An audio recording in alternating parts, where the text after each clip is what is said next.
এখন যে ভিডিওটা দেখছেন ভিডিওর নিচে এখানে লাল সাবস্ক্রাইব নামে একটা বাটন পাবেন, এখানে ক্লিক করে সাবস্ক্রাইব করে দিতে হবে এবং পাশে থাকা একটা ঘন্টা বাটন আসবে, এই ঘন্টা বাটনে ক্লিক করে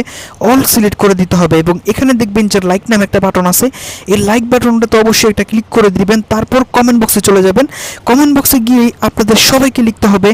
নাইস, NICE, নাইস লিখে কমেন্ট করে দিতে হবে প্রত্যেককেই।